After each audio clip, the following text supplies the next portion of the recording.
بسم اللہ الرحمن الرحیم۔ آج ہم پھر گجرانوالا چلتے ہیں، وہاں پہ معاملات کہاں تک پہنچے ہیں۔ کور کمانڈر عاصم منیر کے خلاف جو ایک لیٹر وہاں پہ گردش کر رہا تھا، اس کی کیا صورتحال ہے۔ شیخ اقبال محمود کی طرف سے مبینہ طور پر کہا گیا تھا کہ یہ لیٹر سامنے آیا ہے جو وزیر اعظم عمران خان کو لکھا گیا تھا، لیکن اب صورتحال کچھ اور نظر آ رہی ہے۔ اس لیٹر کو فیک قرار دیا جا رہا ہے۔ تو یہ لیٹر کہاں سے آیا، کہاں تک گیا اور اس کے کیا کیا مضمرات سامنے آ چکے ہیں، اور آئندہ بھی اس حوالے سے کیا کچھ مضمرات ہو سکتے ہیں۔ ہمارے ساتھ آج پھر موجود ہیں ساجد خان صاحب، ان سے پوچھتے ہیں کہ ان کے پاس اس حوالے سے کیا نئی انفارمیشن موجود ہے۔ عوان صاحب، اصل میں جب یہ خبر آئی میڈیا کے اوپر تو بتایا جا رہا ہے کہ ٹائلز والے حضرات جو تھے وہ خاصے پریشان تھے، اور ان کا دعویٰ یہ تھا کہ یہ ہماری طرف سے خط نہیں ہے۔ اب یہ سوچ رہے تھے کہ یہ کیسے اندازہ لگایا جائے کہ یہ کیوں لکھا گیا۔ بہرحال انہوں نے ابتدائی طور پہ یہ کیا کہ اس کی پولیس رپورٹ نامعلوم افراد کے خلاف درج کروائی، تاکہ جو سائبر کرائم ہے وہ اس سلسلے میں پیش رفت کریں۔ لیکن ابھی تک فوج کی طرف سے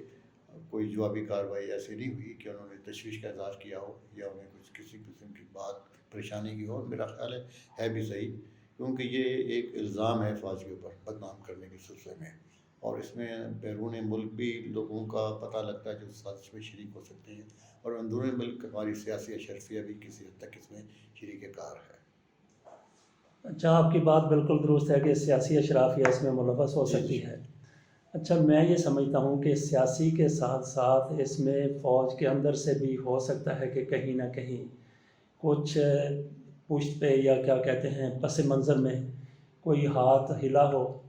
کوئی حرکت کی گئی ہو۔ بہرحال یہ معاملات عموماً ہوتے رہتے ہیں۔ جی ہاں۔ اچھا، یہ بھی ہمارے سامنے ایک بات آئی ہے کہ حامد میر کو استعمال کیا گیا ہے اس معاملے میں، وہ بھی کسی فوجی اندر کے ہاتھ کے۔ آپ نے اندر کی اور گہری بات کی ہے کہ حامد میر کے بارے میں بھی کہا جا رہا ہے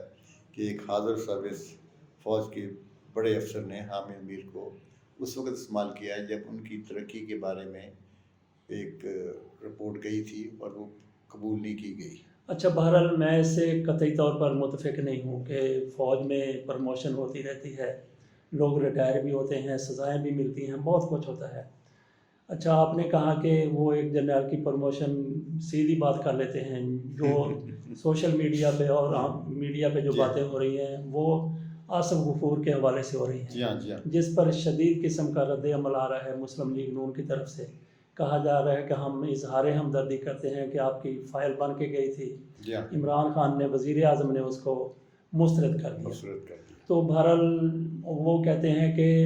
حامد میر کو استعمال کیا ہے غفور صاحب نے، یہ جو لیفٹیننٹ جنرل اب ہو گئے، لیفٹیننٹ جنرل غفور نے، ان کی حامد میر کے ساتھ دوستی ہے۔ بہرحال ایسا میں نہیں سمجھتا کہ ایسا ہوا ہے، تو یہ بھی گارنٹی نہیں دی جا سکتی کہ ایسا نہیں ہوا ہوگا۔ بہرحال آصف غفور صاحب کے ساتھ تو میڈیا کے تمام تر لوگوں کے بڑے خصوصی تعلقات تھے، اور حامد میر لوگوں کو شیشے میں اتارنے کے ماہر ہیں، اور آصف غفور صاحب بھی بہت اس معاملے میں دوستوں کو نوازنے والے ہیں، اور اس زمانے کی میڈیا کے لوگ آصف غفور صاحب سے بہت خوش تھے، اور ہونا بھی چاہیے تھا کہ فوج کو بھی ضرورت رہتی ہے میڈیا کی، اور آصف غفور صاحب نے بڑے اچھے طریقے سے وقت گزارا، اور میڈیا کی وجہ سے ان کی بڑی پہچان ہوئی۔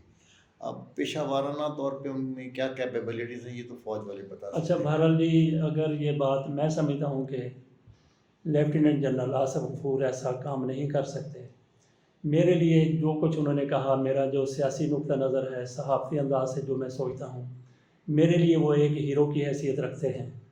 اگر ان کی طرف سے ایسا کچھ کیا گیا ہے تو آج سے سمجھ لیں، یا اگر ثابت ہو گیا کہ انہوں نے یہ حرکت کی ہے، تو میرے لیے وہ آج سے ہیرو سے ویلن ہو جائیں گے۔ نہیں، آپ ان کو ہیرو سے ویلن نہ بنائیں۔ دیکھیں، اگر انہوں نے ایسا کیا، اگر ایسا کیا، اصل میں دیکھیں ہمارے لیے فوج مقدم ہے، آپ کی بات صحیح انڈیویجول ہے، نہیں۔ آپ کی بات بالکل صحیح ہے، لیکن بات یہ ہے کہ فلم کے اندر اگر ویلن نہ ہو تو ہیرو کا پتہ نہیں چلتا۔ ہاں، صحیح۔ تو اس لیے میرا خیال ہے یہ، لیکن آصف غفور صاحب ایک پروفیشنل جرنل ہیں، اور جب وہ یہاں پہ آئے تھے تو انہوں نے بڑے اچھے کام کیے، اس میں کوئی شک نہیں ہے، اور انہوں نے کسی بھی سیاسی جماعت کے ساتھ کوئی ایسی مخاصمت نہیں رکھی جس سے یہ اندازہ ہو، اور اپنا نقطۂ نظر انہوں نے بڑے اچھے طریقے سے پیش کیا، ہاں اور جی، کئی جگہ انہوں نے حامد میر کو ٹوکا پبلک کے ہاں اندر۔ جی، ہاں تو یہ الگ بات ہے کہ جن کے بارے میں کوئی بات نہیں آتی تھی ان جی کی طرف سے شدید رد عمل کا اظہار کیا جاتا تھا۔ بہرحال ہم آ جاتے ہیں پھر واپس، جی گوجرانوالا، ہاں، ہم لاہور سے اٹھے گوجرانوالا گئے، گوجرانوالا سے آگے ہم پھر اسلام آباد راولپنڈی پہنچ گئے، بہرحال گوجرانوالا پھر آ جاتے ہیں۔ اچھا تو یہ اقبال محمود شیخ ان کا نام ہے، جی جی ٹائلز کا بہت بڑا ان کا کاروبار ہے۔ بالکل، جی ہاں، اچھا تو ان کے اوپر یہ ان کی طرف سے یہ خط جاری کیا جو پہلے ہم بات کر چکے ہیں، اس کے مندرجات جو ہے نا وہ انتہائی متنازع ہے، مضحکہ خیز کے متنازع ہیں، مضحکہ خیز قسم کے ہیں، کردار کشی کرنے والے ہیں۔ بالکل وہ ہم بالکل، نے اپنی پچھلی ویڈیو میں وہ لیٹر پورے کا پورا سنا بھی دیا تھا۔ جی ہاں، اور اقبال محمود شیخ صاحب کے بارے میں یہ بھی کہا جاتا ہے کہ یہ انتہائی امیر آدمی ہیں۔ بہت، پاکستان میں مہنگی ترین شادی ان کی بیٹی کی ہوئی تھی، جی جی نومبر 5 اور 7 بالکل، 5 اور 7 کے دوران ان کی شادی ہوئی۔ تو اس کے اوپر 1000 لوگ وہاں پہ مدعو تھے، جو ہم نے پہلے بھی بات کی تھی۔ جی ہاں، بڑے بڑے لوگ وہاں پہ مدعو کیے گئے بہت تھے، بلائے لیوش گئے تھے۔ شادی تھی، عاطف اسلم اور راحت فتح علی خان بلایا گیا ان تھا، کو بلایا گیا تھا، اور پھر مولانا طارق جمیل بھی جی تھے۔ ہاں اس جی سے ہاں، آپ اندازہ لگا لیں کہ کتنے بڑے بڑے لوگ وہاں برکات تھے۔ اور فیوز کے لیے، ہاں جی، اچھا تو اس میں بالکل آپ کی بات درست ہے۔ تو ایف بی آر کو بھی مسئلہ ہوا، انہوں نے کہا جی آپ نے اس شادی پر 200 کروڑ روپے 2 ارب روپے آپ نے انہوں نے خرچ فوراً کیا نوٹس بھی جاری ہے، اس کیا، کا حساب دے۔ تو وہ ہو سکتا ہے کہ انہوں نے یہ 200 کروڑ روپے خرچ کیا ہو جی جی شادی کے دن، اور اس کے بعد ان کو ایف بی آر کی طرف سے نوٹس آ گیا، اور پھر وہ 200 کروڑ جو تھا وہ میرا خیال ہے کہ ان کے کل اخراجات میں سے 201 کروڑ ہو گیا، کیونکہ ایف بی آر کو چپ کرانے کے لیے کچھ نہ کچھ نہ کچھ انہوں نے دیا ہوگا۔ وہ ہم بالکل، اپنی طرف سے سمجھتے ہیں کہ وہ ہاں 1 کروڑ اندازہ ہوگا۔ ہے، دیکھیں اس کے بعد ایف بی آر نے مزید کچھ پیش رفت نہیں کی یا وہ بات باہر نہیں آئی، جی اور ایک بات یہ بھی تھی کہ یہ فنکشن 2-3 دن چلا، اور گوجرانوالا کے لوگوں نے بڑا پسند کیا، اور سیاسی لوگ بہت اچھی طرح شریک ہوئے، اور شیخ صاحب جو ہیں ان کے گوجرانوالے میں جو سیاسی اشرفیہ ہے مسلم لیگ نون کی خاص طور پہ، ان سے بڑے اچھے تعلقات ہیں، اور یہ بھی سننے میں آیا ہے کہ گزشتہ الیکشنز کے اندر انہوں نے پارٹی فنڈ میں خاصے پیسے دیے، تو بہرحال ڈانڈے جو ہیں کہیں نہ کہیں سے سیاسی شرفیہ تک بھی پہنچتے ہیں۔ مبینہ طور پر خط اقبال محمود شیخ صاحب کی طرف سے لکھا گیا۔ جی ہاں، اچھا تو اگر ان کی طرف سے نہیں بھی لکھا گیا، جس نے بھی لکھا ہے فیک لیٹر ہے، اس کے باوجود بھی اس میں کوئی شک والی بات نہیں ہے کہ اس میں زبان وہی استعمال کی گئی ہے جو نواز شریف فوج کے بارے میں استعمال کرتے ہیں، جو مریم نواز صاحبہ فوج کے بارے میں اور مسلم لیگ کے بڑے بڑے رہنما اور لیڈر فوج کے خلاف استعمال کرتے ہیں، زبان وہی استعمال جی کی ہاں گئی ہے۔ بالکل بالکل، ہاں اسلوب بھی وہی ہے، زبان بھی وہی ہے، اور یہ دیکھیں کہ اس کے باوجود ابھی تک ان کی طرف سے کوئی رد عمل ہمیں نظر نہیں آ رہا مسلم لیگ نواز شریف نہیں، صاحب ان کی طرف سے تو بات عموماً اچھالی جاتی ہے، وہ جی ہاں، بھی میرا خیال کہ ابھی ان تک پہنچی نہیں ہے، یا ان تک پہنچی ہوئی تو وہ میسنے بن کے بیٹھے ہوئے ہیں کہ ہمارے اوپر زیادہ آپ نہ کی بات الزام صحیح ہے، ہے۔ بالکل تو یہ بھی ہو سکتا ہے کہ اب وہ فوج کے حوالے سے مزاحمت کی بجائے مفاہمت کی طرف جا رہے ہوں۔ یہ لیٹر تو لکھ دیا گیا۔ جی ہاں، میرا جو مفاہمت والی بات ہے تو وہ تو اصل میں میرا خیال ہے کہ فوج کی طرف سے مفاہمت جاری ہے، تمام تر سیاسی لوگوں کے ساتھ بات چیت جاری رہتی ہے، اور وہ مفاہمت آپ کو میرا خیال ہے نظر آ جائے گی آنے والے دنوں میں، جب عمران خان کا بجٹ آسانی سے پاس ہو جائے گا۔ اچھا تو اس میں نا خان صاحب ہم نے کوشش کی ہے کہ اس لیٹر کے بارے میں مزید ہم کچھ خریدنے کی کوشش کریں۔ 5 تاریخ کو یہ لیٹر بھجوایا گیا عمران خان کو، وزیر اعظم کو، مبینہ طور پہ اقبال شیخ کی طرف سے۔ اس میں یہ کہا گیا ہے جی کہ پچھلی جمعرات کو مجھے جنرل صاحب نے بلایا، گویا یہ بات اتنی پرانی نہیں ہے، جون کے مہینے کی ہے یا جون کے 1-2 دن پہلے کی بات ہے۔ تو اس حوالے سے ہم نے کوشش کی یہ بات معلوم کرنے کی کہ ان کی ملاقات ہوئی ہے، واقعی ہوئی ہے ملاقات ان کی۔ تو ہم نے بات کی ان کے جو میڈیا ایڈوائزر ہیں ماسٹر ٹائلز کے، حیدر ڈار ان کا نام ہے، ان کی طرف سے یہ کہا گیا ہے جی کہ ایسی کوئی ملاقات ان دنوں میں نہیں ہوئی۔ اگر یہ ثابت ہو جائے، کہیں سے پتہ چل جائے کہ ان کی ملاقات ہوئی ہے جنرل صاحب سے، تو پھر یہ شک تقویت پکڑے گی کہ وہاں پہ جو باتیں ہوئی ہیں، باتیں تو انہوں نے خیر وہ نہیں کی ہوں گی جو اپنے لیٹر میں جی کہہ ہاں، رہے ہیں، تو پھر کچھ نہ کچھ یہ اس شک کو تقویت ملے گی کہ ان کی طرف سے خط جو ہے وہ لکھا گیا، جاری کیا گیا یا جو بھی ہے۔ بہرحال میرا نہیں خیال کہ ایسی، اگر یہ باتیں بالکل سچ بھی ہیں، ایسی کوئی بھی بندہ جرت کرے گا ملاقات کے بعد ایسا لیٹر لکھ دے گا وزیر اعظم کو۔ بہرحال کوئی سر پھرے، لیکن یہ سر پھرے بھی ثابت نہیں ہوئے، انہوں نے انکار کر دیا، اور ان کے میڈیا ایڈوائزر کی طرف سے اور جو ان کے قانونی ایڈوائزر ہیں وہ بھی کہہ رہے ہیں۔ ہاں جی، تو ساتھ یہ بھی انہوں نے کہہ دیا ہے جی کہ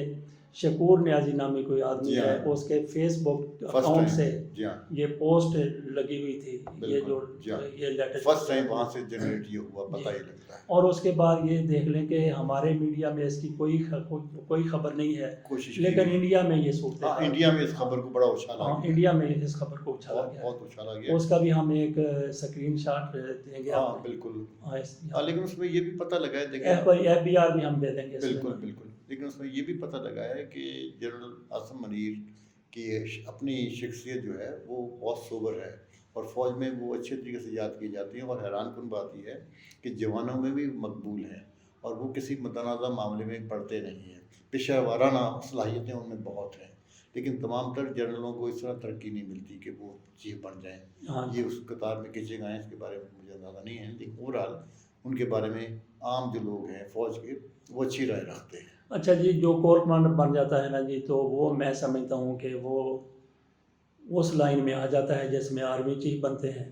اور جن لوگوں کو کسی کے بارے میں یہ شک ہو، کہ شک نہیں، کسی کے بارے میں امکان ہو کہ یہ توقع ہو کہ یہ آرمی چیف بن رہا ہے، اور ان کو اس سے کچھ تحفظات ہوں، تکلیف ہو، مسئلہ ہو،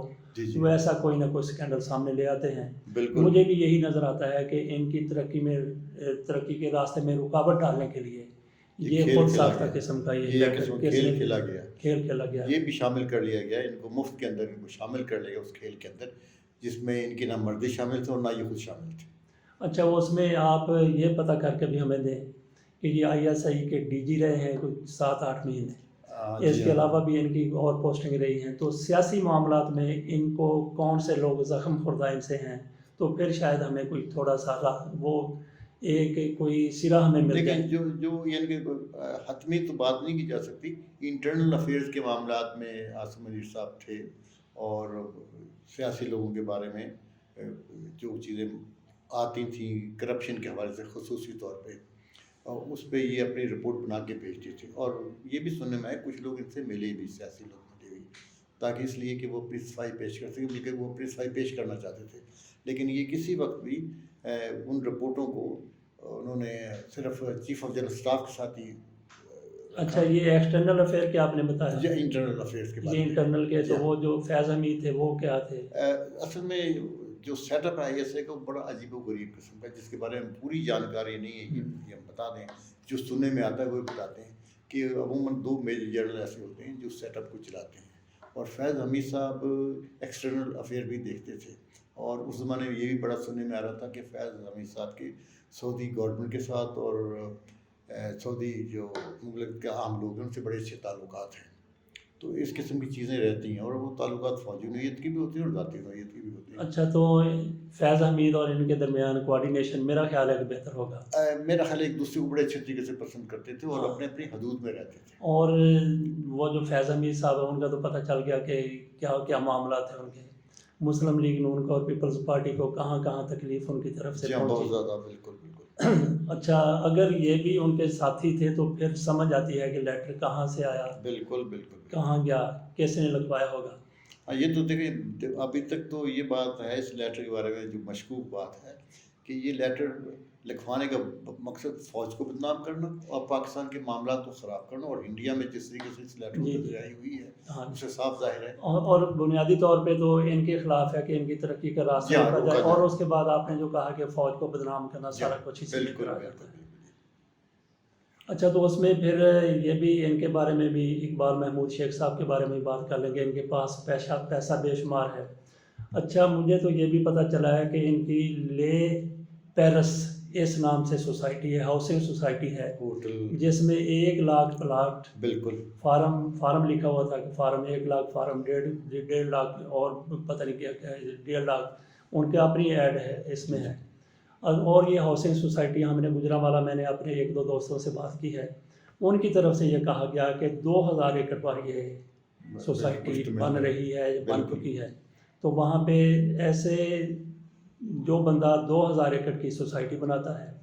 اس کا آپ یہ نہیں پھر کہہ سکتے کہ وہ ماڑی موٹی آسامی ہو، نہیں کمزور ہے، لیکن دیکھیں نا، اور اس سے پھر 90 کروڑ مانگنا میرا خیال بہت معمولی بات ہے۔ اس کی وجہ یہ ہے کہ ملک ریاض صاحب نے بڑی سی لیڈ ڈال دی ہے کہ اگر آپ کے پاس 1000 پلاٹ ہیں تو آپ 5000 فائلیں بیچ سکتے ہیں، ہاں، اور 5000 میں سے آپ 2000 کے پیسے بھی واپس کر سکتے ہیں۔ ہاں، تو بہرحال یہ پارٹ آف دا گیم ہے سر سوسائٹی، جی، اور صرف ان کی سوسائٹی نہیں ہے، بہت ساری سوسائٹیز ایسی ہیں، گورنمنٹ سیکٹر میں بھی ہیں، ڈی ایچ کی سوسائٹی بھی اس میں ہے، لیکن ڈی ایچ ذرا ایماندار سوسائٹی ہے جو زیادہ پریشان اور تنگ نہیں کرتی۔ اچھا، ان کی جو ٹائلز ہیں انہوں نے خود اپنے لیٹر میں یہ اعتراف کیا ہے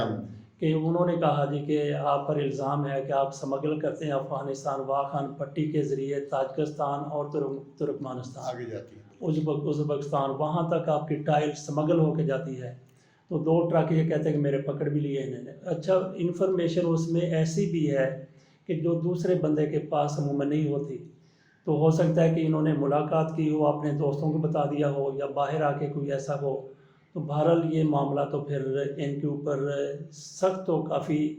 معلوم ہو رہا ہے۔ ہاں، میں تو سمجھتا ہوں سر اس میں یہ بھی ہے کہ شیخ صاحب کی کامیابی کے پیچھے بھی کوئی ایسا شخص ان سے ناراض ہو جو یہ چاہتا ہو کہ شیخ صاحب کو بھی ڈر لگے۔ ہاں، اچھا، آپ نے بڑی زبردست بات کی ہے۔ اچھا، یہ بھی مجھے گجرانوالہ سے ہی میں نے فون کیا 1-2-3 دوستوں کو، چوتھے سے بات نہیں ہو سکی۔ اس نے کہا جی کہ یہ 5-6 بھائی ہیں، 7 تھے شاید، ان میں سے 2 شاید فوت ہو گئے، اللہ ان کو غریق رحمت کرے، وہ ایسے دھندے سے بچ گئے۔ اچھا، وہ کہتے ہیں جی کہ یہ 5 بھائی ہیں یا 6 ہوں گے، تو ان کے اب جائیداد تقسیم ہونے لگی ہے، بٹوارہ ہونے لگا ہے، تو وہاں پہ معاملات ان کے خراب ہوئے ہیں۔ تو ایک اگر سینیٹری کا کام کرتا ہے، ایک ٹائلس کا کام کرتا ہے، ایک اور کام کرتا ہے، تو وہ کہتا ہے کہ میں نے بھی یہ کرنا ہے، وہ کہتا ہے کہ میں نے بھی یہ کرنا ہے۔ تو اس طریقے سے آپ نے کہا کہ ہو سکتا ہے کہ تھرڈ پارٹی، ہو سکتا ہے کہ ان کے آپس میں خاندانی رقابت کی وجہ سے کچھ ایسا کر دیا گیا ہو۔ بالکل ایسا بھی ممکن ہے، آپ نے بالکل صحیح اندازہ لگایا، اور اس کی وضاحت تو شیخ صاحب کو خود کر دینی چاہیے۔ اگر وہ بالکل آپ سمجھتے ہیں وہ کلیئر ہیں اور محب وطن ہیں تو انہیں کوئی شرمانے کی ضرورت نہیں ہے سر۔ ہاں، تو مسلم لیگ نون والے جتنے محب وطن ہیں بالکل اس میں شک والی بات نہیں، سارے کے سارے ایک جیسے نہیں ہیں۔ بہرحال کچھ آمد چاپلوسی میں کسی بھی حد تک کچھ لوگ چلے، ہر پارٹی میں یہی کچھ ہوتا ہے۔ اس حوالے سے ہمیں جو بھی کمنٹس ملیں گے اس کا بھی ہم جواب دینے کی کوشش کریں گے، اور جو سوالات کیے جائیں گے ان کا بھی جواب تلاش کریں گے انشاءاللہ۔ تو اس حوالے سے یہ ہمارا پہلی ویڈیو کا فالو اپ تھا، اس کا فالو اپ بھی جاری رہے گا انشاءاللہ۔ بہرحال یہ جو لیٹر لکھا گیا، خط لکھا گیا، وہ ہماری پہلے ویڈیو میں ہم نے پڑھ کر سنا دیا تھا، اس میں کیا کچھ ہے آپ وہ ویڈیو دیکھ سکتے ہیں۔ آپ اجازت دیجیے، اس کے فالو اپ کے ساتھ پھر حاضر ہوں گے۔ اللہ حافظ۔